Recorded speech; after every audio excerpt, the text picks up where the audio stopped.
Devocional Bíblico Jesus is Life para hoy. Saludos cordiales. Capítulo 74 del libro de Salmos. La paciencia de Dios tiene un límite. Oh Dios, ¿por qué nos has rechazado tanto tiempo? ¿Por qué es tan intensa tu ira contra las ovejas de tu propia manada? Recuerda que somos el pueblo que elegiste hace tanto tiempo, la tribu a la cual redimiste como tu posesión más preciada, y acuérdate de Jerusalén, tu hogar aquí en la tierra. El pueblo hebreo a lo largo de los años había acumulado una serie de faltas y pecados contra el eterno Creador. En esos años, Dios se había mostrado paciente durante varias generaciones, esperando pacientemente a que el pueblo recapacitara y voluntariamente volviera a estar bajo su gobierno y autoridad. Pero nada de eso había ocurrido, pues cada día que pasaba el pueblo se apartaba más y más de la presencia de Dios y se introducía más en el camino de la perdición, la idolatría y la inmoralidad sexual. Ante estos hechos abominables, la paciencia del eterno Creador llegó a su límite. Se echó a un lado para dar lugar al juicio. Dios levantó su cuidado y protección sobre la nación, permitiendo que las naciones enemigas invadieran con total facilidad el reino de su pueblo escogido. Sin el cuidado y la protección de Dios, el imperio babilónico destruyó completamente el reino. Israel quedó desolada y en cenizas. Al ver la ruina de su nación, algunos habitantes del reino que se habían mantenido fieles a Dios, lamentaron profundamente la tragedia.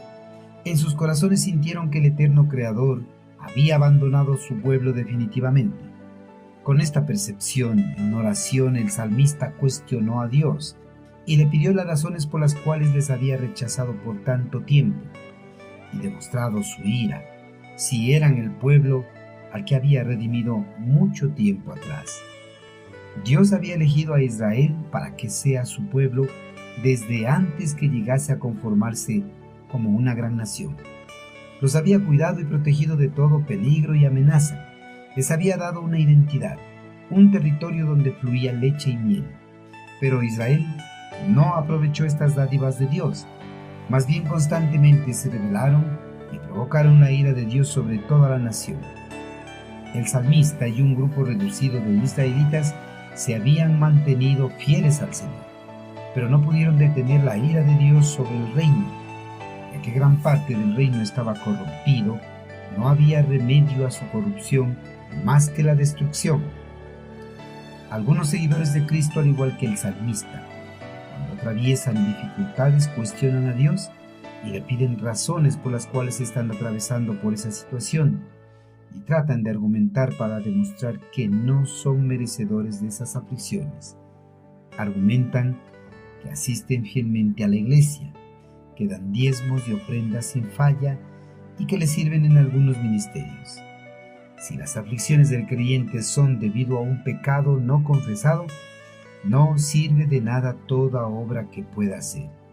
Pues para salvarse de la aflicción, lo primordial es que oportunamente se arrepienta y confiese su pecado a Dios. Queridos hermanos, el pueblo hebreo, por su infidelidad a Dios, sufrió un tremendo castigo a manos del ejército del imperio babilónico, quienes sin compasión destruyeron completamente la ciudad, inclusive el santuario de adoración al eterno Creador. Por mucho tiempo, por amor a su pueblo, Dios había detenido su castigo, pero el pueblo fue indiferente.